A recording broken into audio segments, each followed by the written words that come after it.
The blood Telegram, Nixon, Kissinger और एक भुला दिया गया जेनोसाइड। अध्याय 18। 14 दिन का युद्ध। भारतीय सेना की पूर्वी कमान के chief of staff major general Jacob Farj Rafael Jacob महीनों से, बल्कि उससे भी पहले से युद्ध की तैयारी कर रहे थे। पश्चिम बंगाल के एक प्रतिष्ठित सेफेडिक यहूदी परिवार के बेटे, उन्होंने कलकत्ता में स्कूली छात्र के रूप में मुक्केबाजी और निशानेबाजी सीखी थी। उन्हें ये बहुत पसंद था। जेकब एक हटे कट्टे व्यक्ति थे जिनकी पलकें भारी थी।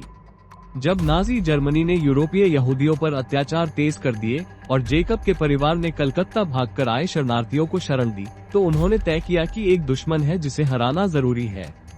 इसलिए 1941 में, जैसा कि वे कहते हैं, नाजियों से लड़ने के लिए वे ब्रिटिश सेना में भर्ती हो गए। लीबिया में जर्मन सैनिकों से लड़ते हुए उनकी रेजिमेंट के टुकड़े हो गए और जेकब बर्मा की नारकीय दलदली परिस्थितियों में घायल हो गए, लेकिन वे स्वतंत्र भारत की सेना में भर्ती होने के लिए जीवित रहे। 1965 में पाकिस्तान के खिलाफ युद्ध में सेवा देने के बाद वे वरिष्ठ पदों पर पहुंचे।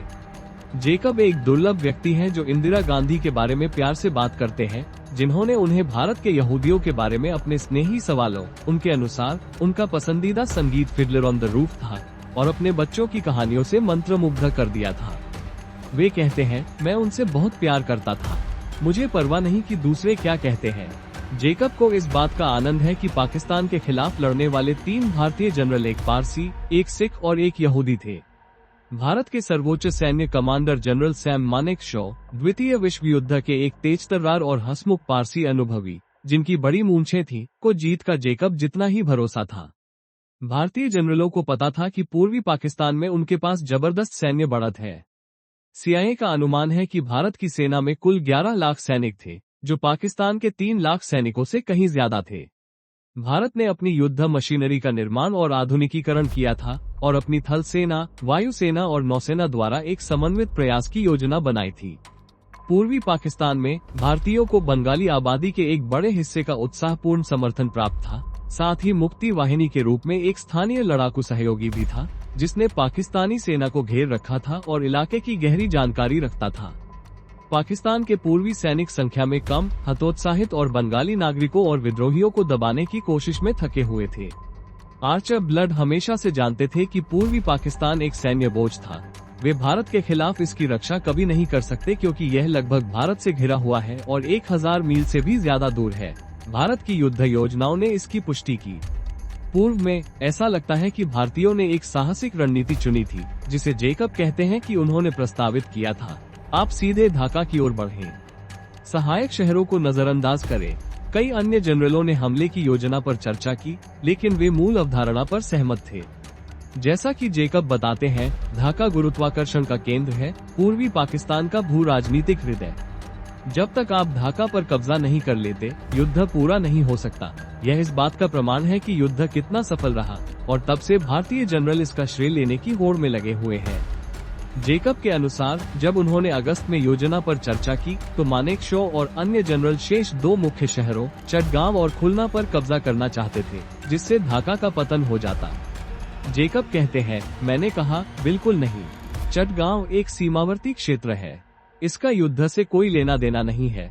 उन्होंने कहा, प्रिय, ऐसा मत करो। मानेकशॉ की फटकार का ये स्नेहपूर्ण परिचय था। पाकिस्तानी हमला। 3 दिसंबर 1971 दिल्ली में एक शांत राजनीतिक दिन था। इंदिरा गांधी कलकत्ता में थी और उनका वरिष्ठ मंत्रिमंडल बिखरा हुआ था। शाम 6 बजे से कुछ पहले राजधानी में हवाई हमले के सायरन बजने लगे। हम 4 दिसंबर को हमला करने वाले थे, भारत के नौसेना खुफिया निदेशक वाइस एडमिरल मिहिर रॉय कहते हैं। मुझे लगता है कि उन्होंने इसका पूर्वानुमान लगा लिया था। कथित तौर पर गांधी ने पूर्णिमा का लाभ उठाते हुए 4 दिसंबर को जनरल मानेकशॉ की हमले की योजना को मंजूरी दे दी थी। सीमा सुरक्षा बल के KF रुस्तम जी के अनुसार उन्हें सेना से निर्देश मिले थे कि युद्ध की स्थिति में क्या करना है। उनका काम पाकिस्तानी सैनिकों को उनके ठिकानों से खदेड़ना और तितर बितर करना और सीमा पर झड़पों से निपटना था। बाकी काम सेना संभालेगी, लेकिन पाकिस्तान ने पहले हमला किया। 3 दिसंबर की शाम 5:30 बजे पाकिस्तानी वायुसेना ने उत्तर में भारत के प्रमुख हवाई ठिकानों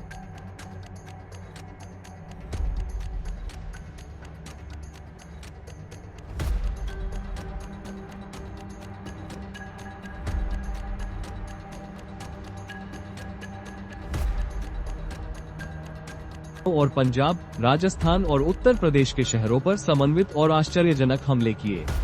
इसके तुरंत बाद पाकिस्तानी सेना ने पश्चिमी सीमा पर भारतीय सैन्य ठिकानों पर भारी गोलाबारी शुरू कर दी, जिससे पंजाब और कश्मीर में एक विस्तृत मोर्चा खुल गया। कश्मीर में संयुक्त राष्ट्र के सैन्य पर्यवेक्षकों ने पुंछ में पाकिस्तानी सैनिकों द्वारा हमलों की सूचना दी। युद्धोत्तर पाकिस्तानी न्यायिक आयोग के अनुसार याह्या ने भारत की हमले की योजनाओं के बारे में जाने बिना 29 नवंबर को हमला करने का फैसला किया था। कलकत्ता में इंदिरा गांधी, जो लगभग 10 लाख लोगों की एक विशाल रैली को संबोधित कर रही थी, ने निजी तौर पर कहा, भगवान का शुक्र है उन्होंने हम पर हमला किया। वो चाहती थी कि पाकिस्तान को दोषी ठहराया जाए।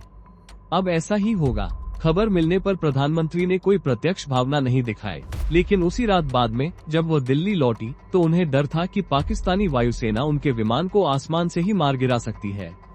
उन्होंने अपने चीफ ऑफ स्टाफ से मुलाकात की, सैन्य स्थिति का आकलन करने के लिए मैप रूम में दौड़ी और फिर संसदीय नेताओं से परामर्श किया। वो बहुत ही खराब मूड में थी। एक शीर्ष सहयोगी ने उनके स्टाफ द्वारा जल्दबाजी में लिखे गए एक निराशाजनक भाषण पर उनके अत्यधिक क्रोध को याद किया। जनसंघ के कट्टर नेता अटल बिहारी वाजपेयी ने उन्हें चिंता और चिंता की प्रतिमूर्ति के रूप में याद किया। प्रधानमंत्री ने भारत की सशस्त्र सेनाओं को जवाबी कार्रवाई करने का निर्देश दिया। जनरल मानेकशॉ ने बाद में कहा कि प्रधानमंत्री और रक्षा मंत्री की अनुपस्थिति में उन्हें जवाबी कार्रवाई का फैसला करना पड़ा और उस फैसले को बाद में कैबिनेट द्वारा अनुमोदित किया जाना था। 3-4 दिसंबर की मध्यरात्रि के बाद गांधी ने धीमी और गंभीर आवाज में रेडियो पर भारतीयों से कहा, आज बांग्लादेश में युद्ध भारत के विरुद्ध युद्ध बन गया है। 4 दिसंबर को याह्या ने अपनी आखिरी बड़ी गलती करते हुए घोषणा की कि पाकिस्तान भारत के साथ युद्ध में है। याह्या के इस हमले ने भारत को नैतिक रूप से ऊंचा स्थान दिलाया। गांधी ने लोकसभा में धावा बोलते हुए घोषणा की, हम एक लड़ाकू संसद के रूप में मिल रहे हैं। हम पर एक युद्ध थोपा गया है, एक ऐसा युद्ध जिसकी हम इच्छा नहीं रखते थे और जिसे रोकने की हमने पूरी कोशिश भी नहीं की। उन्होंने युद्ध को न केवल आत्मरक्षा के रूप में उचित ठहराया, बल्कि बांग्लादेश में स्वतंत्रता और मानवाधिकारों का भी आह्वान किया। रिचर्ड निक्सन को लिखते हुए उन्होंने पाकिस्तान की आक्रामकता के साथ साथ उसकी दमनकारी, क्रूर और औपनिवेशिक नीति की भी निंदा की, जिसकी परिणति नरसंहार में हुई। कलकत्ता में तैनात एक भारतीय राजनयिक अरुंधति घोष याद करती है, हमने सोचा अब वे कलकत्ता पर हमला करेंगे। वो लोगों से खचाखच भरा था, एक पटाखा भी लोगों को मार सकता था। दिल्ली में लोग रात के अंधेरे में हवाई हमले के अलार्म और ऊपर से गुजरते जेट विमानों की आवाज सुनकर उछल पड़े। लेकिन देश युद्ध के समर्थन में एकजुट हो गया। इस सारे नाटक के बावजूद सरकार ने रात में ब्लैकआउट लागू कर दिया और नागरिकों को खाइयां खोदने के लिए प्रोत्साहित किया। लड़ाई आबादी वाले इलाकों से दूर थी, जिससे ज्यादातर नागरिक सरकार की बेरोक-टोक सैन्य जीत की खबरों का आनंद लेने के लिए पर्याप्त सुरक्षित महसूस कर सके। अपनी पिछली आलोचनाओं के बावजूद जयप्रकाश नारायण ने भी गांधी के प्रति अपना पूर्ण समर्थन व्यक्त किया, ये तर्क देते हुए कि राष्ट्रीय आपातकाल गुटबाजी का समय नहीं है। एक भारतीय कार्यकर्ता ने लिखा, मैं ईश्वर का, जिस पर मैं विश्वास नहीं करता, धन्यवाद करना चाहता हूं कि इस संकट की घड़ी में हमें इंदिरा गांधी जैसी मजबूत, दृढ़निश्चयी और निडर प्रधानमंत्री मिली है। पीएम हक्सर ने सरकारी घोषणाओं के जरिए भारत के नागरिकों को युद्ध के कारण और उद्देश्य समझाने के लिए कड़ी मेहनत की। न्यूयॉर्क टाइम्स के सिडनी शैनबर्ग याद करते हैं, उस रात जेकब बहुत खुश थे। अब हम आपको दिखाएंगे कि सेना क्या होती है। जेकब के वरिष्ठ भी उतने ही आश्वस्त थे। इतना डरा हुआ मत दिखा, डार्लिंग, जनरल मानेकशॉ ने उस चिंतित अधिकारी से कहा जिसने उन्हें पाकिस्तान के हमले की सूचना दी थी। क्या मैं चिंतित दिख रहा हूँ? वाशिंगटन में रिचर्ड निक्सन और हेनरी किसिंजर ने बिना किसी तथ्य के तुरंत मान लिया कि भारत ने युद्ध शुरू कर दिया है। युद्ध छिड़ने से निक्सन और किसिंजर के मन में भारत के प्रति जो भी आक्रोश था वो उजागर हो गया। वे किसी भी असहमति को बर्दाश्त नहीं करते थे। वे अचानक आत्मधार्मिकता की स्थिति में आ गए। उन्हें यकीन हो गया कि उन्होंने और पाकिस्तान ने बहुत कोशिश की है, जबकि भारत ने सब कुछ गलत किया है। किसिंजर, जो मूर्ख नहीं थे, ने सही ही भांप लिया कि भारत युद्ध के लिए सही मौके का इंतजार कर रहा था। वे जितनी जल्दी हो सके आगे बढ़े। बारिश रुक गई थी, चीन से आने वाले रास्ते बर्फ से अवरुद्ध हो गए थे। बांग्लादेश को अब प्रशिक्षित किया जा चुका था और भारतीयों ने अपने सैनिकों को तैनात कर दिया था। लेकिन अगर पाकिस्तानियों ने वास्तव में पहले हमला किया भी होता तो किसिंजर ने क्षमा प्रार्थी भाव से कहा, अमेरिका का रुख ये होना चाहिए था कि उन्हें आक्रामकता के लिए उकसाया गया था। ये फिनलैंड द्वारा रूस पर हमला करने जैसा है। निक्सन ने किसिंजर से कहा, हे भगवान, मैं अपनी भावनाओं पर जोर नहीं दे सकता। राष्ट्रपति तीव्र क्रोध से भर गए। उन्होंने किसिंजर को आदेश दिया, हम इस भयानक काम के बाद झुकने वाले नहीं हैं। हम उसका गला काट देंगे। किसिंजर ने इस राष्ट्रपतीय हमले को सिरे से नकार दिया। उन्होंने अपने अधीनस्थों से साफ साफ कहा कि निक्सन बकवास कर रहे हैं। उन्होंने सिचुएशन रूम मीटिंग में कहा, मैं हर आधे घंटे में राष्ट्रपति से यही फटकार सुनता हूं कि हम पर्याप्त सख्ती नहीं बरत रहे हैं। निक्सन ने तुरंत भारत को दी जाने वाली सैन्य और आर्थिक सहायता रोकने का आदेश दिया। उन्होंने किसिंजर को उस देश को दंडित करने के लिए हर संभव प्रयास करने का निर्देश दिया। किसिंजर ने अपने डिप्टी अलेक्जेंडर हैग से कहा, वो सारी सहायता बंद करना चाहता है। उसे लगता है कि मैं बहुत नर्म हूँ। ये बात सुनकर किसिंजर हंस पड़े। निक्सन का लक्ष्य लंबे समय तक सहायता रोककर भारत को स्थायी आर्थिक नुकसान पहुंचाना था। निक्सन और किसिंजर दोनों को पाकिस्तान को ज्यादा छूट न देने का अफसोस था। पाकिस्तान को हथियारों की आपूर्ति के बारे में निक्सन इस बात से बेपरवाह कि पाकिस्तान ने अमेरिकी हथियारों का इस्तेमाल विदेशी रक्षा के बजाय घरेलू दमन के लिए किया था। काश उन्होंने और ज्यादा मदद की होती। उनका मानना था कि पाकिस्तान को दी जाने वाली अमेरिकी सैन्य सहायता बंद करने से भारत अपने कमजोर दुश्मन पर हमला करने के लिए प्रोत्साहित हो सकता है। किसिंजर की इच्छा थी कि प्रशासन पहले ही भारत को दी जाने वाली सैन्य और आर्थिक सहायता बंद कर दे, जिससे भारत पीछे हट जाए। किसिंजर के लिए यह कोई मामूली स्थानीय संघर्ष नहीं था, बल्कि सोवियत संघ के खिलाफ शीत युद्ध की इच्छा शक्ति की प्रतिस्पर्धा थी। यहाँ हमारे सामने भारत सोवियत सांठगांठ है, जो हमारे एक दोस्त का बलात्कार कर रही है। उन्होंने राष्ट्रपति से कहा, अगर हम अभी अलग हो गए तो सोवियत संघ हमारा सम्मान नहीं करेगा। चीनी हमसे नफरत करेंगे, जो उनके अनुसार चीन के लिए उनके रास्ते को बर्बाद कर देगा। उन्होंने तर्क दिया कि उनकी सारी विदेशी उपलब्धियां बर्बाद हो रही है। रूसी यहाँ एक बड़ा दांव खेल रहे हैं। अगर व्हाइट हाउस पीछे हट गया तो ये हमारे प्रशासन के लिए स्वेज 56 जैसा होगा। किसिंजर को उम्मीद थी कि युद्ध याह्या को उखाड़ फेंकेगा। निक्सन इस विचार से बहुत आहत हुए। ये बहुत शर्म की बात है, उन्होंने दुखी होकर कहा। बहुत दुखद। निक्सन और किसिंजर ने इंदिरा गांधी की निंदा की। निक्सन ने कहा, वो कहती है कि उसे 3-4 हजार मील दूर किसी गोरे देश से कोई खतरा नहीं है। खैर, उसने हमारे पैसों के रंग पर कोई आपत्ति नहीं जताई। राष्ट्रपति चिंतित हुए, क्या मैं उस महिला के साथ जब वो यहाँ थी कुछ ज्यादा ही नर्म हो गया था? किसिंजर ने सोचा कि शायद उन्होंने सलाह दी होगी, आपको हमें व्यक्तिगत रूप से उसके साथ क्रूरता करने की सलाह देनी चाहिए थी। निक्सन ने कसम खाई, उसे इसकी कीमत चुकानी होगी। निक्सन और किसिंजर का गुस्सा भारतीय लोगों पर भी फूट पड़ा। जब निक्सन ने कहा कि कुछ लोग लाखों भारतीयों को अलग थलग नहीं करना चाहेंगे, तो किसिंजर ने उन्हें बीच में ही टोक दिया, ठीक है, लेकिन राष्ट्रपति महोदय, हमारी उनसे कोई दुश्मनी तो है ही नहीं। निक्सन ने सहमति जताई, हमारी उनसे दुश्मनी है। इस घटिया चीज में उसने यही दिखाया है ना? किसिंजर ने पूछा, इन कमीनों ने हमारा साथ कब दिया है? कभी नहीं, निक्सन ने कहा। युद्ध की शुरुआत में राष्ट्रपति ने कहा था, न्यूयॉर्क टाइम्स और अन्य अखबारों का तर्क ये होगा कि हम भारतीय लोगों से एक सदी या दशकों तक नफरत और संदेह खरीदेंगे। बकवास। दशकों की अमेरिकी विदेशी सहायता ने केवल भारतीय लोगों से नफरत और संदेह खरीदा है। बिल्कुल, किसिंजर ने कहा, मुझे भारत में हमारा कोई दोस्त बताओ, क्या तुम किसी को जानते हो? बिल्कुल, किसिंजर ने कहा। निक्सन ने कहा, डेमोक्रेट शायद कहेंगे कि हम भारत को हमेशा के लिए खो रहे हैं। खैर, भारत को हमेशा के लिए खोने की परवाह किसे होगी? किसिंजर ने कहा, हमें अभी उन पर दबाव बनाए रखना होगा। उन्हें ये जानना होगा कि उन्होंने इसकी कीमत चुकाई है। अगर हम कम्युनिस्ट चीन के साथ संबंध बहाल कर सकते हैं, तो हम बाद में जब चाहें 1 या 2 साल में भारतीयों को वापस ला सकते हैं। ऐसा लग रहा था कि वह लाखों नाराज भारतीय नागरिकों को वापस जीतने और झोउ एनलाई को अपने पक्ष में करने के बीच के अंतर को समझ नहीं पा रहे थे। बाद में निक्सन ने कहा, मुझे भारतीयों की बिल्कुल भी परवाह नहीं है। इसके तुरंत बाद उन्होंने उन अभिजात वर्ग का मजाक उड़ाया जो चिंतित थे कि हम 60 करोड़ भारतीयों को खो देंगे। तीखे व्यंग्य के साथ उन्होंने आगे कहा, बहुत बड़ी क्षति। संकट में किसिंजर। हेनरी किसिंजर ने संकट के समय एक असाधारण रूप से शांत व्यक्ति के रूप में अपनी प्रतिष्ठा अर्जित की थी। एक ऐसे व्यक्ति जिससे आप सुबह 3 बजे फोन पर बात करना चाहेंगे। लेकिन निक्सन और उनकी वरिष्ठ टीम को चीन युद्ध और वियतनाम युद्ध से निपटने के तनाव से पहले से ही थके हुए किसिंजर चिंताजनक रूप से बेचैन लग रहे थे।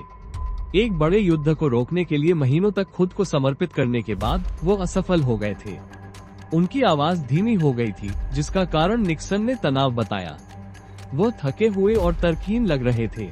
HR हाल्डेमैन के साथ अकेले में राष्ट्रपति ने एक सहानुभूतिपूर्ण, लगभग पितातुल्य स्वर में कहा कि किसिंजर की समस्या ये थी कि शायद वो अपनी असफलता को अंदर ही अंदर स्वीकार कर रहे थे। अब मेरा अनुमान यही है, हाल्डेमैन ने स्वीकार किया कि यह आत्मा आलोचना थी। निक्सन ने कहा, मुझे लगता है कि वो भावुक हो गए थे। मुझे तो वो बहुत थके हुए लग रहे थे। हाल्डेमैन ने स्वीकार किया कि अत्यधिक उत्साहित किसिंजर अपनी असफलताओं को लेकर अत्यधिक उदास हो गए थे। निक्सन, जो भाग्यवादी रूप से इस बात पर अड़े थे कि युद्ध को रोकने के लिए कुछ भी नहीं किया जा सकता था, ने किसिंजर से कहा कि उन्हें इस बारे में बहुत बुरा लगता है, क्योंकि उन्हें हमेशा लगता है कि हमने जो कुछ भी किया उससे इसे रोका जा सकता था। विदेश विभाग के साथ एक और झगड़े के बाद किसिंजर हाल्डेमैन के कार्यालय में ये कहने के लिए धावा बोल पड़े कि उन्हें इस्तीफा देना होगा। निराश निक्सन ने कहा, वो भ्रमित है। हाल्डेमैन ने सहमति जताते हुए कहा, वो अंदर से परेशान है। कुछ हफ्ते बाद जब उनकी भारत विरोधी नीतियों की प्रेस आलोचना ने किसिंजर को फिर से नाराज कर दिया, तो राष्ट्रपति के सहयोगी जॉन एर्लिचमैन ने कहा, निक्सन ने जोर से सोचा कि क्या हेनरी को मनोचिकित्सकीय देखभाल की जरूरत है। कमजोर और अपमानित राष्ट्रपति के पक्ष से बाहर किसिंजर का व्यवहार अस्थिर हो गया। अपने गुस्से में वो सर्वनाशकारी हो गए। 1930 के दशक का जिक्र इस तरह से करने लगे कि सबसे आक्रामक व्हाइट हाउस के अधिकारी भी डर गए। हाल्डेमैन ने निक्सन को चेतावनी दी कि उग्र किसिंजर चैम्बरलेन के बारे में बात करते हैं और कहते हैं कि यह हमारा राइनलैंड है। यहाँ तक कि हाल्डेमैन ने भी बिना किसी हिचकिचाहट के किसिंजर द्वारा द्वितीय विश्व युद्ध को प्रलय कहे जाने का विरोध किया। उन्होंने इस तुलना को जर्मनी का राइनलैंड पर कब्जा या ऐसा ही कुछ कहकर खारिज कर दिया, लेकिन मेरा मतलब है इसमें थोड़ा सा अंतर है। भारत के पास विश्व विजय की कोई योजना नहीं है। निक्सन ने बताया कि नौकरशाही को बलि का बकरा बनाते हुए किसिंजर वास्तव में ये देखने में असमर्थ है कि वो स्वयं कभी गलत होते हैं। George H.W. बुश ने किसिंजर को पागल और बेकाबू पाया। उन्होंने निजी तौर पर लिखा, हेनरी बहुत उत्तेजित हो जाते हैं, लगभग हद से ज्यादा भावुक। किसिंजर की बुद्धिमत्ता और बुद्धि की प्रशंसा करते हुए उन्होंने कहा कि वह इन विदेश विभाग के लोगों के साथ बेहद क्रूर है। जोर देकर कहते हैं कि उन्हें कुछ नहीं पता और पूछते हैं कि वे नीति में गड़बड़ी क्यों कर रहे हैं वगैरह। मैं भी इससे गुजरा हूँ और मुझे भी थोड़ा संघर्ष करना पड़ा। इस तरह युद्ध शुरू हुआ और किसिंजर खुद को सही साबित करना चाहते थे। राष्ट्रपति के साथ अपनी स्थिति मजबूत करने के लिए उन्हें एक जीत की जरूरत थी। निष्पक्ष व्यवहारिक राजनीति के प्रति अपनी गहरी प्रतिबद्धता के बावजूद वो लगभग भावनाओं से उतना ही प्रेरित लग रहे थे जितना कि गणना से। उन्होंने ये स्वीकार करने से इनकार कर दिया कि संयुक्त राज्य अमेरिका ने पाकिस्तान पर दबाव डालकर युद्ध टालने के अवसर गंवा दिए थे। पाकिस्तान की कार्रवाइयों के लिए अमेरिका की जिम्मेदारी से महीनों तक इनकार करने के बावजूद अब उन्होंने भारत के लिए सोवियत संघ को पूरी तरह से दोषी ठहराया। निक्सन भारत के प्रति अपनी गहरी नफरत के बावजूद व्यापक तस्वीर देख रहे थे। ये दुनिया के सिर्फ एक हिस्से का संकट था जहां अमेरिका हार रहा था, लेकिन किसिंजर अपनी हताशा और गुस्से में इसे और बढ़ाते रहे। वो सोवियत संघ को पीछे हटने पर मजबूर करना चाहते थे। 2 मोर्चों पर युद्ध। भारत ने पूर्व और पश्चिम में पूरी तरह से अलग अलग अभियान शुरू किए, जिनके उद्देश्य जमीन की तरह ही अलग थे। पूर्व में भारतीय सैनिकों ने बांग्लादेश की आजादी के लिए एक तेज युद्ध लड़ा। दलदली जमीनों को पार करते हुए ढाका में एक निर्णायक जीत की ओर दौड़ पड़े। उन्हें संयुक्त राष्ट्र सुरक्षा परिषद द्वारा रोके जाने से पहले वहां पहुंचना जरूरी था। युद्ध से पहले D.P. धर ने हक्सर को लिखा था कि उन्हें 8 दिनों के भीतर युद्ध पूरी तरह से समाप्त कर देना चाहिए, इससे पहले कि विदेशी हस्तक्षेप उन्हें रोक सके। इस प्रकार जैसा कि भारतीय जनरलों ने तर्क दिया, ढाका पर हमला करना बांग्लादेश को सुरक्षित करने का सबसे तेज तरीका था। पश्चिमी पाकिस्तानियों की मदद के बिना इस क्षेत्र के बंदरगाहों और हवाई अड्डों को घेरकर भारतीय सेना ने पैदल सेना और बख्तरबंद बलों की कई अलग अलग टुकड़ियों के साथ एक विनाशकारी आक्रमण शुरू किया। पश्चिमी मोर्चे पर ऐसा कोई कारनामा संभव नहीं था। वहां पाकिस्तान भारत को दंडित करना चाहता था और अपने पूर्वी नुकसान की भरपाई के लिए कश्मीर में जमीन हासिल करना चाहता था। जैसा कि पाकिस्तानी जनरल कहा करते थे, पूर्वी पाकिस्तान की रक्षा पश्चिम में थी। पश्चिमी पाकिस्तान अपने आप में एक दुर्जेय गढ़ था, जहां आक्रमणकारियों को हराया नहीं जा सकता था। उन्हें बंकरों और पिलबॉक्स में अत्यधिक प्रेरित पाकिस्तानी सैनिकों, टैंक रोधी खयों जैसी सुरक्षा व्यवस्था और, जैसा कि जैकब्स ने सम्मानपूर्वक कहा, एक अच्छी तरह से सुसज्जित और भारी बख्तरबंद सेना का सामना करना पड़ा। भारतीय सेनाएं पाकिस्तान की तुलना में केवल थोड़ी ही अधिक शक्तिशाली थी और एक सफल आक्रमण के लिए आवश्यक निर्णायक श्रेष्ठता का अभाव था। इसलिए भारत और पाकिस्तान एक खूनी लेकिन अनिर्णायक गतिरोध में फंस गए, जहां टैंक कश्मीर के रेगिस्तान या पहाड़ों में धूल भरी झड़पों में उलझे रहे। जनरल मानेकशॉ ने बाद में कहा कि उनके सैनिकों ने पश्चिमी पाकिस्तान के विरुद्ध मुख्यतः रक्षात्मक स्थिति बनाए रखी और केवल सीमित आक्रमण किए, जिनका उद्देश्य संचार और ठिकानों की रक्षा करना और कश्मीर में अपनी स्थिति को बेहतर बनाना था। व्हाइट हाउस से महीनों के समर्थन से उत्साहित पाकिस्तान को विदेशी सहायता और संभवतः हस्तक्षेप की उम्मीद थी। जैसा कि युद्ध से पहले CIA ने कहा था, पाकिस्तान के घमंडी सम्मान के प्रति सजग जनरल ये जानते हुए भी कि हार अवश्यंभावी है, अचानक भारत पर हमला कर सकते थे। हाँ, लेकिन कोई अच्छी किस्मत या महाशक्तियों के समय पर हस्तक्षेप की उम्मीद तो कर ही सकता था। मानेकशॉ ने बाद में अनुमान लगाया कि पाकिस्तान ने बांग्लादेश के विखंडन की भरपाई के लिए कश्मीर के एक बड़े हिस्से पर कब्जा करने की उम्मीद में हमला किया था और पूरे मामले का अंतर्राष्ट्रीयकरण करने और विश्व जनमत, खासकर संयुक्त राज्य अमेरिका को भड़काने के लिए भारत को जवाबी कार्रवाई करने से रोकने की उम्मीद में। वे शायद चीन से और भी बड़ी मदद की उम्मीद कर रहे थे। जब याह्या ने 3 दिसंबर को हमला किया तो जाहिर तौर पर उनके मन में 1967 के 6 दिवसीय युद्ध में मिस्र के हवाई अड्डों पर इजरायली वायुसेना के पूर्व आक्रमण जैसा कुछ था, जिसके बाद पश्चिमी मोर्चे पर विनाशकारी बढ़त हुई थी। वह असफल रहे। भारत पहले ही अपनी वायुसेना को तितर बितर और सुरक्षित कर चुका था और पाकिस्तानी हमला आश्चर्यजनक रूप से अप्रभावी साबित हुआ। भारतीय MiG-21 लड़ाकू बमवर्षकों ने ढाका हवाई अड्डे पर बमबारी की। हजारों लोगों ने भीड़ भरे शहर की सड़कों और छतों से देखा, क्योंकि पाकिस्तानी F-86 सेबर जेट लड़ाकू विमान अचानक युद्ध में शामिल हो गए। हवा में बमों की मोटी परत थी, जो रात में लाल निशान और दिन के उजाले में सफेद धुएं के रूप में दिखाई दे रही थी। ढाका स्थित अमेरिकी वाणिज्य दूतावास में आर्चर ब्लड के कुछ बचे हुए असंतुष्टों ने भारतीयों का उत्साहवर्धन किया। विद्रोही junior development officer Desai minus कहते हैं, कठोरता के बिना ये कहना मुश्किल है, लेकिन हम उस समय किसी का पक्ष ले रहे थे। हमें नहीं लगता था कि पाकिस्तान फिर से संगठित हो पाएगा। हमें लगता था कि पाकिस्तान जो कर रहा है वो गलत है। हमें लगता था कि उन पर नियंत्रण जरूरी है। हमें लगता था कि इंदिरा गांधी को कार्रवाई करनी होगी। हम चाहते थे कि सेना जल्द से जल्द ढाका पहुंचे और युद्ध समाप्त हो। इंटरकॉन्टिनेंटल होटल में छिपे खिड़कियों पर काले पर्दे लगे। वे भारतीय लड़ाकू विमानों को हवाई अड्डे पर बमबारी करने के लिए उड़ते हुए देख सकते थे, जो सूरज की रोशनी को रोककर खुद को एक मुश्किल निशाना बना रहे थे।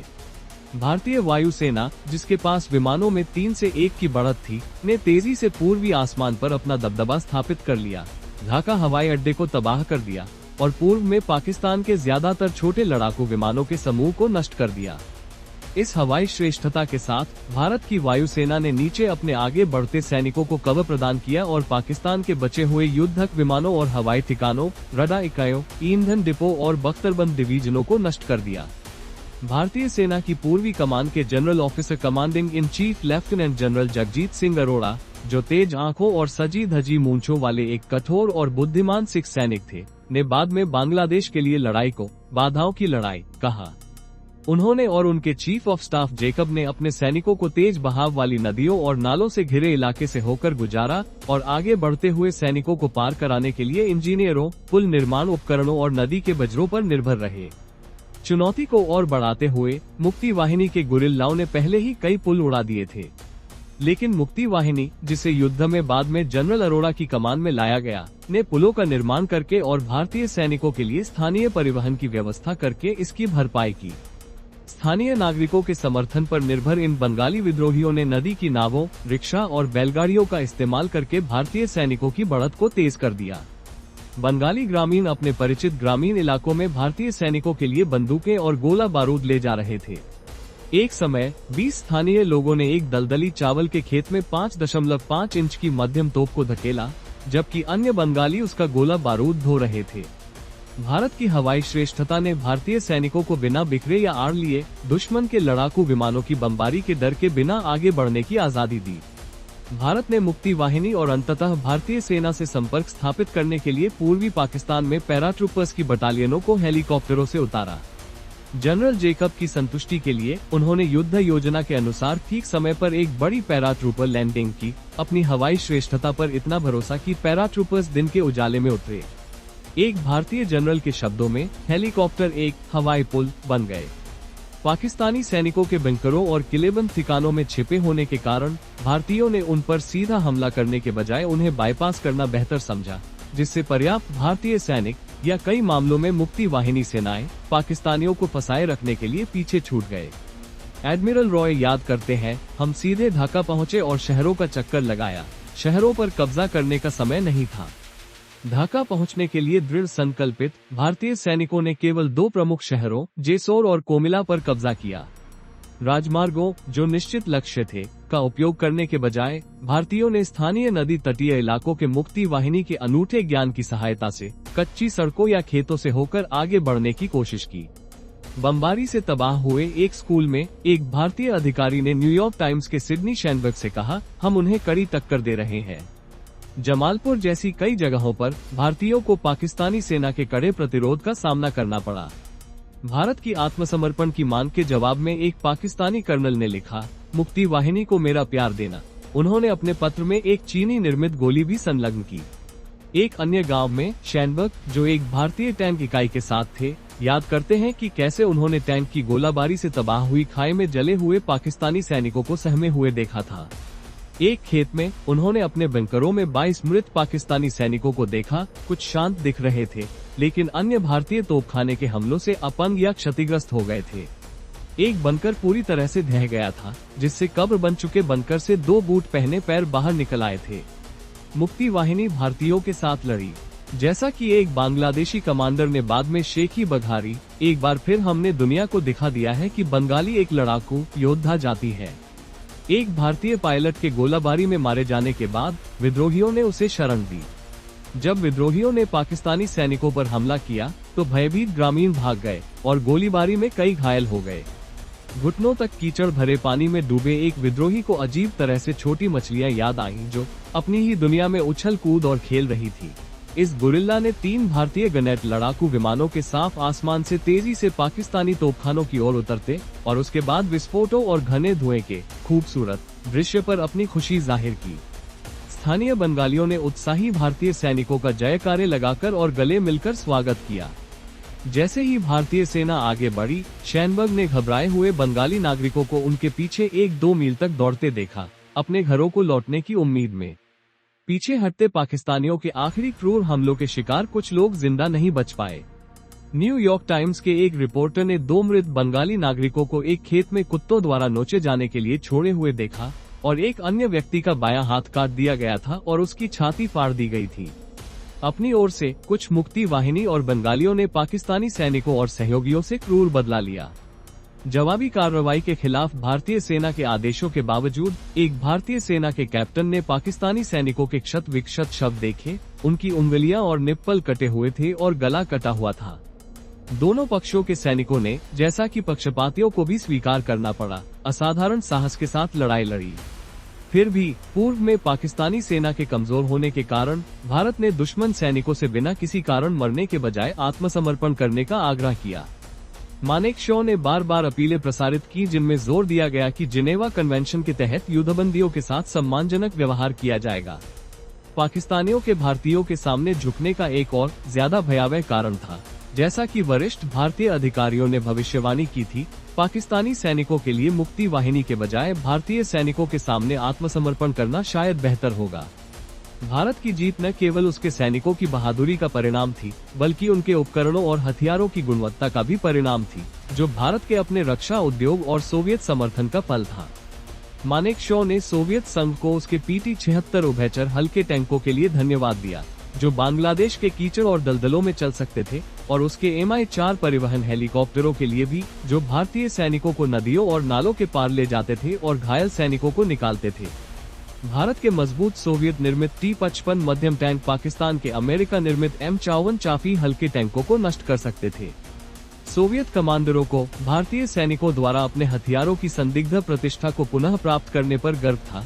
उन्होंने भारत के सशस्त्र बलों की जमकर प्रशंसा की और उनकी तुलना द्वितीय विश्व युद्ध के सोवियत लड़ाकों से की। जैसे ही भारतीय सैनिक और बंगाली गुरिल्ला ढाका की ओर बढ़े, बांग्लादेश में गैर बंगाली अल्पसंख्यक उर्दू भाषी बिहारी, जिनमें से कई ने पाकिस्तान का समर्थन किया था, मुक्ति वाहिनी द्वारा जवाबी अत्याचारों का गंभीर खतरा था। याह्या ने अमेरिकी राजदूत जोसेफ फारलैंड से कहा कि भारत हजारों नहीं बल्कि लाखों लोगों को मार डालेगा। फारलैंड ने इसी भावना को दोहराते हुए विदेश विभाग को सदी के सबसे बड़े नरसंहारों में से एक की संभावना के बारे में चेतावनी दी, जिसमें बंगाली पश्चिमी पाकिस्तानियों की मदद करने वाले बिहारियों का बेरहमी से बदला लेंगे। उन्होंने लिखा कि अगर भारतीय सेना इसे नहीं रोकती तो बिहारी पुरुषों, महिलाओं और बच्चों का नरसंहार किया जाएगा। ढाका में संयुक्त राष्ट्र के एक वरिष्ठ अधिकारी ने चेतावनी दी कि बिहारी वहां पूरी तरह से हथियारों से लैस और जानवरों के डर से ग्रस्त होकर इकट्ठा हुए थे, जो ऑल इंडिया रेडियो पर प्रतिशोध की धमकियों से और बढ़ गया था। किसिंजर ने अच्छी प्रतिक्रिया दी। वो सभी पक्षों से नरसंहार को तुरंत रोकने का आह्वान करना चाहते थे। इसलिए संयुक्त राज्य अमेरिका ने भारत से बिहारियों के खिलाफ जवाबी कार्रवाई न करने और, जैसा कि भारत पहले ही वादा कर चुका था, जिनेवा कन्वेंशन के तहत पाकिस्तानी सैनिकों के साथ मानवीय व्यवहार करने का आग्रह किया। बेशक किसिंजर ने बंगालियों के नरसंहार के समय ऐसी कोई तत्परता नहीं दिखाई थी, चूंकि उनके विचार में बिहारी पाकिस्तानी नागरिक थे और उन्हें अन्य पाकिस्तानी नागरिकों से खतरा था, इसलिए उनकी सुरक्षा एक अंतर्राष्ट्रीय चिंता का विषय नहीं होनी चाहिए थी। और व्हाइट हाउस स्पष्ट रूप से भारत की नैतिक श्रेष्ठता के ढोंग को ध्वस्त करने की कोशिश कर रहा था। उन्होंने निक्सन से कहा कि 6 महीने में उदारवादी मूर्खों जैसे लगेंगे, क्योंकि पूर्वी पाकिस्तान पर भारत का कब्जा पाकिस्तान को बच्चों का खेल बना देगा। निक्सन भारतीय अत्याचारों के संकेतों के लिए उत्सुक थे। यहाँ वे बलात्कार और हत्याएं कर रहे हैं और वे पश्चिमी पाकिस्तान की बात करते हैं। ये भारतीय वहाँ बहुत क्रूर है ना? क्या वे बहुत से लोगों की हत्या नहीं कर रहे हैं? यहाँ तक कि जब उनके अपने अधिकारियों ने उन्हें ऐसे सबूत देने से इनकार कर दिया, तब भी वे डटे रहे। एक समय तो गुस्से से चिल्ला उठे, हेनरी, मैं बस यही चाहता हूँ कि भारतीय बदनाम हो। मैं चाहता हूँ कि वे उस अनाथालय पर बमबारी करने के लिए बदनाम हो, एक ऐसी घटना जिसके बारे में अमेरिकी वाणिज्य दूतावास और ढाका स्थित संयुक्त राष्ट्र प्रतिनिधि का मानना था कि यह वास्तव में एक पाकिस्तानी हवाई जहाज द्वारा भारत की वायुसेना को बदनाम करने के लिए किया गया था। लेकिन ऐसा पाखंड बात से परे है। संयुक्त राज्य अमेरिका सभ्य व्यवहार की मांग कर रहा था, जिससे निर्दोष लोगों की जान बच सके। ऐसा करना सही था। विश्व जनमत से पूरी तरह वाकिफ भारत ने वचन दिया कि वो जवाबी कार्रवाई के लिए तैयार नहीं है। इसमें बिहारियों की रक्षा करने और जिनेवा संधियों के अनुरूप पाकिस्तानी सैनिकों को जवाबी कार्रवाई से बचाने का वादा किया गया था। हक्सर ने भारतीय राजनयिकों को बांग्लादेशी नेताओं को करुणा की आवश्यकता समझाने का आदेश दिया। उन्हें कहना चाहिए कि वे इस तरह के रक्तपात के शिकार हुए हैं और आगे और रक्तपात नहीं चाहते हैं और अपने विरोधियों के साथ एक सभ्य राज्य की तरह मानवता का व्यवहार करना चाहिए। बांग्लादेश राष्ट्रों के परिवार में एक राज्य के रूप में उभर रहा है। उनके प्रतिनिधियों के गरिमा में शांत और संयमित दिखने से ही सब कुछ हासिल होगा। ढाका में संयुक्त राष्ट्र अधिकारी की चेतावनी पड़ने के बाद हक्सर ने जनरल मानेकशॉ, रक्षा मंत्रालय और अन्य माध्यमों को ये घोषणा करने का निर्देश दिया कि भारतीय सशस्त्र बल पाकिस्तानी सशस्त्र बलों जैसी बर्बरता नहीं अपनाएंगे और जो कोई भी शांतिपूर्वक आत्मसमर्पण करेगा उसके साथ सम्मानपूर्वक व्यवहार किया जाएगा और उसकी जान की रक्षा की जाएगी। इसके बावजूद कई भयानक बदला लेने वाली हत्याएं हुई। ज्यादा से ज्यादा यही कहा जा सकता है कि वहां हताहतों की संख्या भारतीय प्रभाव के कारण होने वाली संख्या से कम थी। यह कोई सांत्वना नहीं है। भारतीय दबाव में बांग्लादेश सरकार ने जिनेवा संधियों का सम्मान करने का वचन दिया और युद्धबंदियों और नागरिकों के साथ मानवीय व्यवहार का वादा किया। ये घोषणा हक्सर ने ऑल इंडिया रेडियो पर प्रसारित की और एक सरकारी प्रेस कॉन्फ्रेंस में पढ़ी। 9 दिसंबर को CIA ने रिपोर्ट दी, ऐसा प्रतीत होता है कि भारतीय इन लोगों को प्रतिशोधी बंगालियों से बचाने की कोशिश करने के अपने वादे पर खरे उतर रहे हैं। पूरे युद्ध के दौरान भारतीय नौसेना अपनी क्षमताओं का प्रदर्शन करने के लिए उत्सुक थी। पश्चिमी पाकिस्तान के लिए समुद्री मार्ग बंद करके इसने पूर्व में पाकिस्तानी सैनिकों को अतिरिक्त सहायता या पुनः आपूर्ति से वंचित कर दिया और चटगांव और खुलना के बंदरगाहों की नाकाबंदी करके नौसेना ने सेना को जमीन पर कब्जा करने की जरूरत से मुक्त कर दिया। चटगांव के प्रमुख पूर्वी बंदरगाह की नाकाबंदी करने के लिए भारत ने अपने एकमात्र विमानवाहक पोत ब्रिटिश निर्मित INS विक्रांत को सहायक जहाजों और पनडुब्बियों के साथ तैनात किया। इस जहाज से भारत सी हॉक लड़ाकू बमवर्षक विमानों को युद्ध में उतार सकता था, लेकिन केवल तभी जब ये चालू हो। भारत की विविधतापूर्ण नौसेना में भी लगातार मरम्मत की जरूरत वाला जीर्ण शीर्ण विक्रांत अनगिनत मजाक का पात्र बना हुआ था। युद्ध से 3 महीने पहले नौसेना ने इसे निष्क्रिय घोषित कर दिया था क्योंकि इसका बॉयलर टूट गया था। भारत के शीर्ष नौसेना प्रमुख एडमिरल SM नंदा ने कहा, अगर एक विमानवाहक पोत युद्ध के दौरान इस्तेमाल नहीं किया जा सकता तो उसके होने का क्या मतलब है। भारतीयों ने पाकिस्तान की सबसे बड़ी और सबसे शक्तिशाली पनडुब्बी PNS गाजी, जो संयुक्त राज्य अमेरिका द्वारा पाकिस्तानी नौसेना को प्रदान की गई थी, के हमलों के डर से इसकी यथासंभव मरम्मत की और इसे तैनात कर दिया। याह्या को खुद उम्मीद थी कि उनकी नौसेना विक्रांत को डुबो देगी, लेकिन दुर्भाग्य से गाजी पानी के भीतर इतनी जोर से फटी कि सूखी जमीन पर उसकी खिड़कियां टूट गईं। भारतीय नौसेना अधिकारियों के अनुसार ये भारतीय डेप्थ चार्जेस के हमले का नतीजा था, या पाकिस्तानी नौसेना के अनुसार यह अपनी ही एक माइन से टकराने का नतीजा था। विशाल पनडुब्बी डूब गई। गाजी के भय से मुक्त होकर विक्रांत ने चटगांव और कॉक्स बाजार पर हमला किया, इन महत्वपूर्ण बंदरगाहों को ठप कर दिया और चटगांव की मुख्य तेल रिफाइनरी में आग लगा दी। भारत के पूर्वी नौसेना कमांडर ने अपने नाविकों को संकेत दिया। पूर्वी बेड़े का आदर्श वाक्य है, अटैक अटैक अटैक।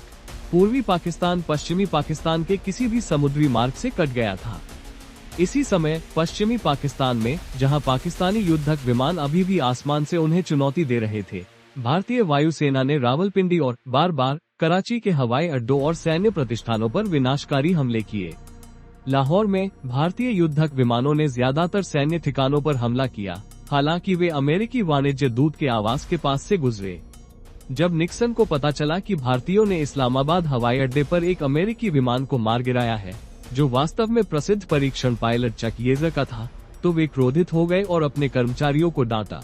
अब धिक्कार है, ये घटिया विदेश विभाग उन विमानों पर आपत्ति करने के लिए क्या कर रहा है।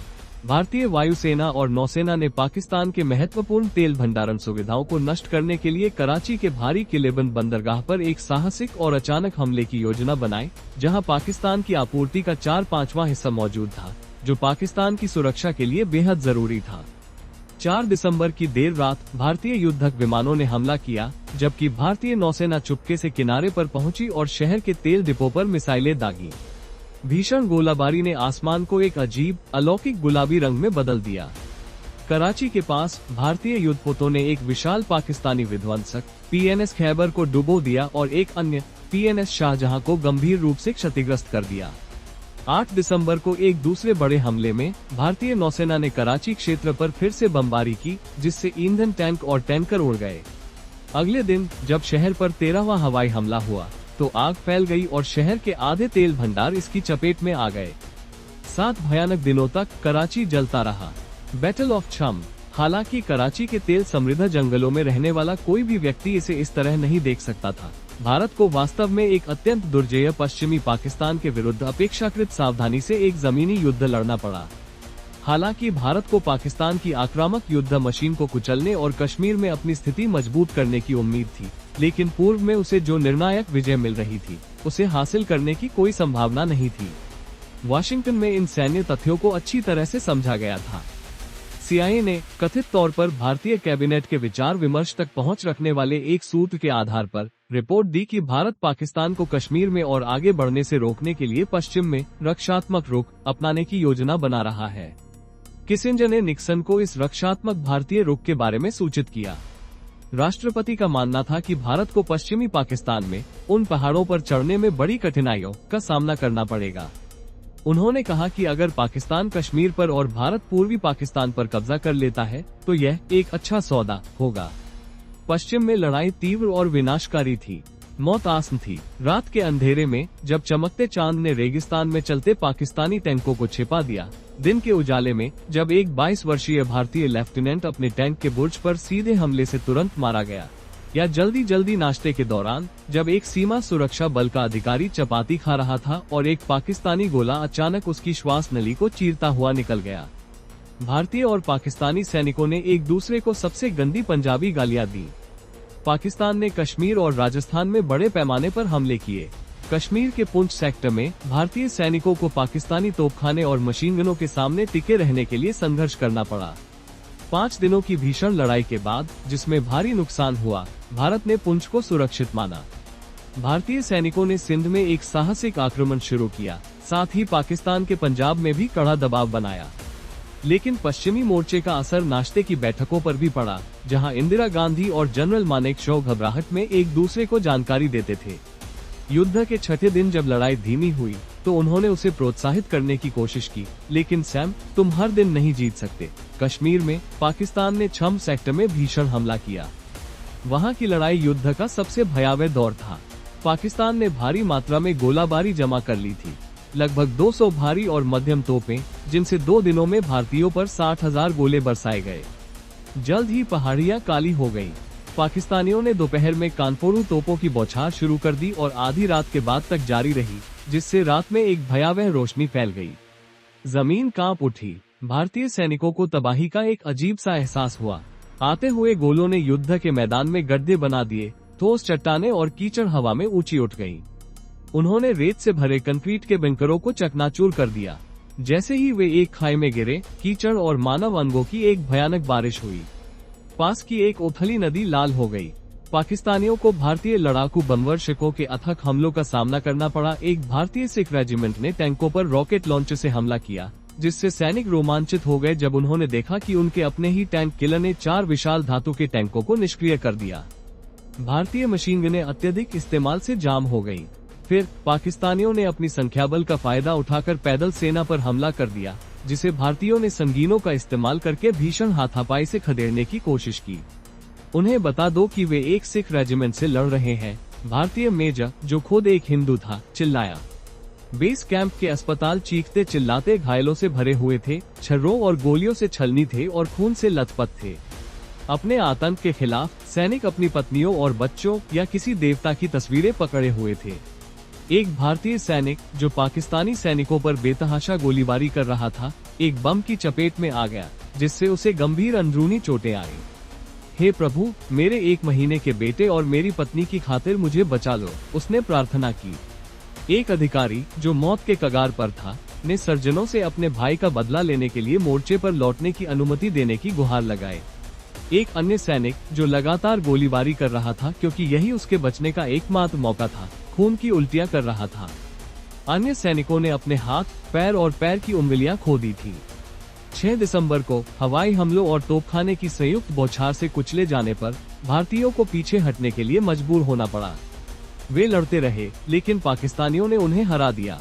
युद्ध का मैदान जले हुए टैंकों, जीपों और ट्रकों के साथ साथ छोड़ी हुई बंदूकों से अटा पड़ा था। सूरज ढल रहा था, सड़ती लाशों की दुर्गंध भी आ रही थी। बारूदी सुरंगों के कारण दोनों पक्षों के सैनिक अपने मृतकों को निकालने का साहस नहीं जुटा पा रहे थे। United Nations at work. Indira Gandhi को युद्धकालीन नेतृत्व का एक रहस्यमय, भ्रमकारी अनुभव हुआ। उन्होंने एक चौंकी हुई मित्र से कहा, उनका दृष्टिकोण उतना ही विशाल था जितना मैंने अपनी युवावस्था में कई बार देखा था। लाल रंग ने मुझे पूरे युद्ध के दौरान अपनी ओर खींचा। सीधे शब्दों में कहें तो युद्ध छिड़ने के बाद उन्हें आखिरकार 6 दिसंबर को बांग्लादेश को मान्यता देने का अवसर मिला। भारतीयों को उम्मीद थी कि यह एक नए लोकतंत्र के जन्म का प्रतीक होगा जो मानवाधिकारों का सम्मान करता है। निक्सन पर निशाना साधते हुए गांधी ने अमेरिका के स्वतंत्रता संग्राम का हवाला दिया और थॉमस जेफरसन के शब्दों का उपयोग करते हुए बांग्लादेश के राज्य के दर्जे को उचित ठहराया। बांग्लादेश सरकार राष्ट्र की निष्पक्ष इच्छा द्वारा समर्थित है। भारत द्वारा बांग्लादेश को मान्यता देने का उद्देश्य केवल अराजकता या सत्ता शून्यता को रोकना या अवामी लीग को सत्ता में लाना नहीं था। इसका उद्देश्य ये साबित करना था कि यह विजय का युद्ध नहीं था। हक्सर ने भारतीय अधिकारियों को निर्देश दिया, मान्यता का ये कार्य स्वैच्छिक आत्म लगाए गए संयम को दर्शाता है। ये किसी भी क्षेत्र पर कब्जा या कब्जा न करने की हमारी इच्छा को दर्शाता है। बांग्लादेश की स्वतंत्रता को रेखांकित करने के लिए भारतीय अधिकारियों ने बंगाली गुरिल्लाओं द्वारा अपने देश के लिए लड़े जाने या बंगालियों द्वारा भारतीय सेना का मुक्तिदाता के रूप में स्वागत किए जाने की तस्वीरें और फिल्में ढूंढने की कोशिश की। गांधी ने सार्वजनिक रूप से घोषणा की, हमें किसी का क्षेत्र नहीं चाहिए। वाशिंगटन में निक्सन और किसिंजर ने संयुक्त राष्ट्र को आमतौर पर तिरस्कार के साथ खारिज कर दिया। लेकिन जैसे ही युद्ध शुरू हुआ, उन्हें अचानक इस विश्व संगठन की उपयोगिता का एहसास हुआ, भारत के विरुद्ध एक सुरक्षा कवच के रूप में। संयुक्त राष्ट्र सुरक्षा परिषद से सभी सैनिकों की वापसी की मांग करवाकर वे भारत को युद्ध क्षेत्र की विजयों से वंचित कर सकते थे। जैसा कि निक्सन ने कहा था, भारतीय विश्व जनमत की बकवास के प्रति संवेदनशील है। 66 इसलिए भारत का युद्ध प्रयास न्यूयॉर्क में सोवियत राजनयिकों पर निर्भर हो गया, जो या तो समय खरीद लेते या निर्णय पर वीटो लगा देते, जिससे जनरल मानेकशॉ की सेना को बांग्लादेश पर विजय प्राप्त करने के लिए पर्याप्त समय मिल जाता। यह विशेष रूप से अजीब था क्योंकि सोवियत संघ ने भारत को उपमहाद्वीप में युद्ध के खिलाफ बहुत पहले ही चेतावनी दे दी थी। किसिंजर ने निक्सन को स्पष्ट रूप से समझाया, सुरक्षा परिषद में भारत और सोवियत संघ किसी भी प्रस्ताव को पारित होने से रोकने के लिए काफी देर तक टालमटोल करेंगे। अगर ऐसा हुआ तो सोवियत संघ उस पर वीटो लगा देगा। संयुक्त राष्ट्र शक्तिहीन हो जाएगा। इसलिए सुरक्षा परिषद सिर्फ एक कागज का टुकड़ा है। ये पोस्ट और टाइम्स को हमारी पीठ से हटा देगा और उदारवादी खुश होंगे कि हमने इसे संयुक्त राष्ट्र को सौंप दिया। ये साबित करता है कि राष्ट्र क्रूरता से बच सकते हैं। 3 दिनों तक जब भारतीय सैनिक ढाका की ओर लड़ रहे थे, सुरक्षा परिषद में बहस हुई और देरी हुई। संयुक्त राष्ट्र के बारे में भारत की सबसे बुरी आशंकाओं की पुष्टि करते हुए निक्सन प्रशासन ने भारत पर दबाव बनाने के लिए गुप्त रूप से चीन के साथ सांठगांठ की। 4 दिसंबर को संयुक्त राष्ट्र में अमेरिकी राजदूत जॉर्ज H.W. बुश ने तत्काल युद्धविराम और सैनिकों की वापसी का प्रस्ताव रखा, जिससे बांग्लादेश के लिए भारतीय अभियान रद्द हो जाता। निक्सन ने बुश के सामने अपनी पार्टी लाइन दोहराई, अगर आप इसे इस तरह से कहना चाहते हैं तो हम पाकिस्तान या भारत समर्थक नहीं है, बल्कि हम शांति के पक्षधर हैं। बुश ने पाकिस्तानी अत्याचारों का कोई सीधा जिक्र न करते हुए भारत की निंदा की और उस पर संयुक्त राष्ट्र चार्टर का उल्लंघन करने का आरोप लगाया। संघर्ष की उत्पत्ति पर किसी भी चर्चा को टालते हुए उन्होंने कहा, ये पूर्वी पाकिस्तान में एक बड़ा आक्रमण है और इसे रोका जाना चाहिए।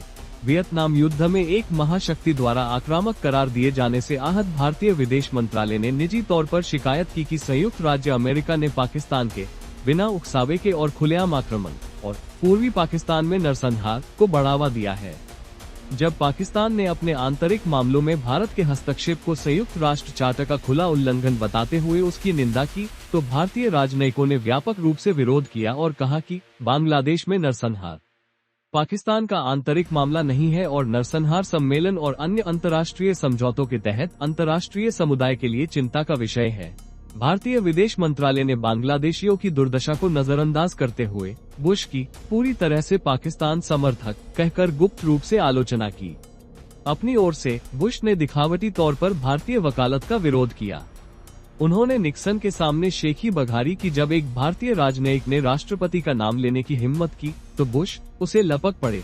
उन्हें मजा आ रहा था। उन्होंने निक्सन से कहा, ये तो कमाल था। निक्सन और किसिंजर ने न्यूयॉर्क में इस बेतुके तमाशे का भरपूर आनंद लिया। अमेरिकी प्रस्ताव भारी बहुमत से जीता, 11 वोटों से केवल सोवियत संघ जिसने वीटो किया और उसका सहयोगी पोलैंड भारत का बचाव कर रहा था। अगर कोई भारत विरोधी प्रस्ताव होता, किसिंजर ने समझाया, रूस उस पर वीटो कर देते और अगर वो पाकिस्तान विरोधी होता तो चीन उस पर वीटो कर देता। निक्सन जोर से हंस पड़े। बुश ने इसी तरह का एक और प्रस्ताव पेश किया जिसमें सोवियत संघ को उसे फिर से वीटो करने की चुनौती दी गई। जैसे जैसे प्रस्तावों के मसौदे जमा होते गए, सोवियत संघ ने भारत के पक्ष में दूसरा वीटो लगा दिया, जबकि प्रस्ताव शर्मनाक 11-2 के वोट से पारित हो गया। किसिंजर ने निक्सन से सोवियत संघ के बारे में कहा, वे लोग खूब मजे कर रहे हैं। किसिंजर ने सोवियत संघ को चेतावनी दी कि हम अपने संबंधों में एक निर्णायक मोड़ पर हैं, जबकि निक्सन ने लियोनिद ब्रेजनेव को एक पत्र भेजकर कठोर शिकायत की कि वो पाकिस्तान की स्वतंत्रता और अखंडता के खिलाफ भारतीय सेना का समर्थन कर रहा है। किसिंजर ने निक्सन से सोवियत संघ का सामना करने का आग्रह किया। जब भी हमने उनके साथ सख्ती बरती है, वे पीछे हट गए हैं। 6 दिसंबर की रात तक पूरी तरह से गतिरोध में फंसी सुरक्षा परिषद ने हार मान ली और मामले को महासभा के पास भेज दिया। बुश ने बड़ी चतुराई से बंगाली नागरिकों पर अत्याचारों और भारतीय आक्रमण के अपने आरोपों के बीच के अंतर को छिपाया। हमारे लोग नरसंहार को रोकना, आक्रमण को रोकना बेहद जरूरी समझते हैं। उन्होंने निक्सन को उत्सुकता से बताया कि एक मजबूत बुनियादी उभार आया है। जैसे ही हमने अपना प्रस्ताव, वो पहला प्रस्ताव, अमेरिकी प्रस्ताव जो 11-2 के अंतर से हार गया, रखा, कई राजदूत जो सुरक्षा परिषद में नहीं थे और जिन्होंने कभी हमारे साथ मतदान नहीं किया था, जाम्बिया, तंजानिया, मोरक्को, आगे आए और कहा कि हमें महासभा में जाना चाहिए। यह एक अद्भुत स्थिति है। हम कभी कभी अमेरिका के साथ मतदान नहीं करते, लेकिन आप बिल्कुल सही है। अगले दिन 7 दिसंबर को भारत को युद्ध पर एक वैश्विक फैसले का सामना करना पड़ा। एक बेहद असंतुलित मतदान में कुल 104 देशों ने युद्धविराम और वापसी के आह्वान वाले प्रस्ताव के पक्ष में मतदान किया। ये बांग्लादेश को आजाद कराने के भारत के दावे की दुनिया भर में निंदा थी। भारतीय इस बात से नाराज थे कि यही सरकारें नरसंहार को रोकने या शरणार्थियों की मदद करने में लापरवाह रही है। इंदिरा गांधी और उनकी टीम की जोरदार अपीलों के बावजूद भारत को केवल सोवियत संघ, कुछ सोवियत क्षत्रपों और उपग्रहों और पड़ोसी छोटे भूटान, निक्सन ने कहा, भूटान कोई देश नहीं है, भगवान के लिए से समर्थन मिला। केवल 11 वोट, जो संयुक्त राज्य अमेरिका और चीन को मिले वोटों का 10वां हिस्सा था। बुश ने निक्सन से कहा कि हमें अफ्रीकी और अरब देशों का भरपूर समर्थन मिला। भारत को गुटनिरपेक्ष आंदोलन से बाहर रखा गया, जिसमें यूगोस्लाविया, मिस्र, घाना और इंडोनेशिया शामिल थे। इस वोट का कोई बाध्यकारी अधिकार नहीं था, लेकिन ये भारी था। अपमानजनक। निक्सन और किसिंजर खुशी से झूम उठे। वाह, हे भगवान, निक्सन हंसे। उन्होंने किसिंजर से कहा, भारतीय प्रेमी एक अलग किस्म के होते हैं, लेकिन भगवान की कसम, वे संयुक्त राष्ट्र पर शासन तो नहीं करते। राष्ट्रपति को अमेरिका में भारत के समर्थकों, खासकर टेड कैनेडी को दिए गए तमाचे का आनंद आया। सबसे ज्यादा उत्साहित अमेरिकी जॉर्ज बुश थे, जो ऐसे लग रहे थे जैसे उन्होंने अभी अभी युद्ध जीत लिया हो। जब निक्सन ने उन्हें बधाई देने के लिए फोन किया, तो वे अपनी खुशी रोक नहीं पाए। हम बहुत बहुत खुश हैं, बुश ने निक्सन से कहा, जो फोन जल्दी से नहीं रख पाए। बुश ने कहा कि सोवियत और भारतीय सेनाओं की जोरदार पैरवी के बावजूद उन्हें बस अपना आयरन कर्टन ही मिला। उन्होंने बताया कि युद्धविराम और वापसी के सिद्धांत पर पूरी सहमति थी, जो हमारे पास थी, जिसे आपने हमारे पास मौजूद चीजों का मूल आधार बनाया, और यह भी कि भारत अपनी धर्मनिष्ठा के बावजूद असल में हमलावर था। इससे निक्सन भड़क गए और उन्होंने गुस्से से जवाब दिया, भारतीयों में शांति के प्रति पाखंडी, गांधी जैसा, ईसा जैसा रवैया है, और वे दुनिया के सबसे महान, सबसे बड़े लोकतंत्र हैं, और पाकिस्तान सबसे भयावह तानाशाही देशों में से एक है। निक्सन के बाद बुश ने कहा कि उन्होंने संयुक्त राष्ट्र से कहा था, देखिए, हम युद्ध और शांति की बात कर रहे हैं, हम आक्रमण की बात कर रहे हैं, हम दूसरे देश में 1,50,000 सैनिकों की बात कर रहे हैं। यह उस भावी राष्ट्रपति का पहला हमला था, जो 2 दशक बाद कुवैत पर इराक के आक्रमण को पलटने के लिए युद्ध में उतरेगा। फिर भी पाकिस्तानी अत्याचारों पर कुछ नाराजगी दिखाते हुए, जिसका उन्होंने जिक्र नहीं किया, बुश ने कहा, यही वो जगह है जहां संयुक्त राज्य अमेरिका सही है। हम इसे रोकने की कोशिश कर रहे हैं, हम याह्या को बदनाम नहीं कर रहे हैं। निक्सन ने शरणार्थियों, संयुक्त राष्ट्र पर्यवेक्षकों और जैसा कि उन्होंने कहा, मुजीब समझौते और ऐसी ही अन्य बातों के मामलों में याह्या के साथ अपने प्रभाव का इस्तेमाल करने में प्रशासन की सफलता की ओर इशारा किया। निक्सन ने स्वीकार किया कि याह्या सरकार की ज्यादातर आलोचनाएं उचित थी, लेकिन उन्होंने जोर देकर कहा कि इससे किसी दूसरे देश पर आक्रमण करना उचित नहीं है। अगर हम किसी देश की आंतरिक समस्याओं को किसी दूसरे बड़े और ज्यादा शक्तिशाली देश के उस पर आक्रमण करने के अधिकार का औचित्य बनने देंगे, तो दुनिया में अंतर्राष्ट्रीय व्यवस्था ध्वस्त हो जाएगी। यही सिद्धांत है ना? बुश ने उत्साह से सहमति जताई। यही मूल सिद्धांत है, और इसीलिए वे वोट हार गए। निक्सन इस सिद्धांत से सहमत थे कि एक संप्रभु सरकार अपनी सीमाओं के भीतर जो चाहे कर सकती है। उन्होंने स्वीकार किया कि जहां तक याह्या का सवाल है, वहां भी कोई साफ हाथ नहीं है। मेरा मतलब है, उन्होंने इसे बहुत ही अनाड़ीपन से, बहुत बुरी तरह से संभाला, लेकिन उन्होंने और बुश ने अपना गुस्सा भारतीयों के लिए बचाकर रखा। राष्ट्रपति ने गरजते हुए कहा, वे एक खूनी आक्रमण में उलझे हुए हैं। उन्होंने बुश को आदेश दिया, जैसा कि मैं कह रहा हूँ, मुख्य बात यह है कि अगर आप विश्व जनमत पर लगातार जोर दे सके, तो ये लोकतंत्र समर्थक या लोकतंत्र विरोधी होने का सवाल नहीं है। ये 6 करोड़ बनाम 6 करोड़ के पक्ष में होने का सवाल नहीं है। आक्रामकता गलत है, और देशों के आकार का अंतर इसे उचित नहीं ठहराता। शासन प्रणालियों का अंतर इसे उचित नहीं ठहराता। लोकतंत्रों की ओर से आक्रामकता, अगर वो उचित नहीं है, तो उतनी ही गलत है जितनी तानाशाही की ओर से आक्रामकता। उन्होंने निष्कर्ष निकाला, आक्रामकता अपने आप में गलत है। आखिरकार संयुक्त राष्ट्र इसी पर आधारित है। वे सभी कम्युनिस्ट देश, अगर वे इसमें शामिल होते हैं, तो यह उनकी ओर से गलत है, लेकिन अगर कोई लोकतंत्र आक्रामकता में शामिल होता है, तो ये गलत है। बुश को और कुछ कहना था, लेकिन निक्सन ने उन्हें बीच में ही रोक दिया, कहा, उन्हें मार डालो, और अलविदा कहे बिना फोन काट दिया। मैं उन पर मूतना चाहता हूँ। घरेलू मोर्चे पर निक्सन और किसिंजर ने व्हाइट हाउस की पूरी ताकत का इस्तेमाल करके इस युद्ध को अमेरिकियों के सामने एक जबरदस्त भारतीय आक्रमण के रूप में पेश किया। किसिंजर की पृष्ठभूमि संबंधी ब्रीफिंग से लेकर उपराष्ट्रपति स्पाइरो एग्न्यू, व्हाइट हाउस के अधिकारियों, कैबिनेट सचिवों, विदेश विभाग के अधिकारियों और कांग्रेस में गेराल्ड फोर्ड जैसे प्रतिनिधियों तक उन्होंने हर संभव तरीके से अपना संदेश फैलाया। निक्सन ने कहा, भारतीयों को चीखने दो, उदारवादियों को चीखने दो। निक्सन ने किसिंजर से कहा, मैं चाहता हूं कि भारतीयों पर पेशाब करने के लिए एक जनसंपर्क कार्यक्रम विकसित किया जाए। मैं उनकी जिम्मेदारी के लिए उन पर पेशाब करना चाहता हूं।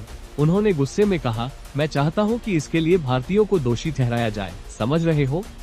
हम इन पाखंडी भारतीयों को ऐसा नहीं करने दे सकते।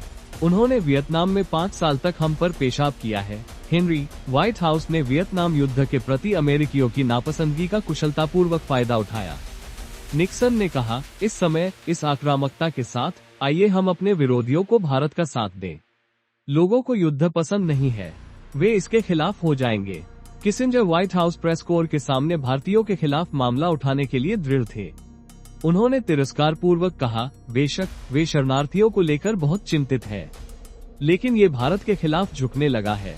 एक प्रेस वार्ता में उन्होंने स्पष्ट चेहरा बनाए रखा और कहा कि उन्हें नहीं पता कि निक्सन भारत के नेताओं की तुलना में पाकिस्तान के नेताओं को पसंद करते हैं या नहीं। पत्रकारों के सामने अमेरिकी जनता के भारत के साथ प्रेम संबंध की निंदा करते हुए उन्होंने निजी तौर पर माना कि भारत के लिए अमेरिकी समर्थन कमजोर है।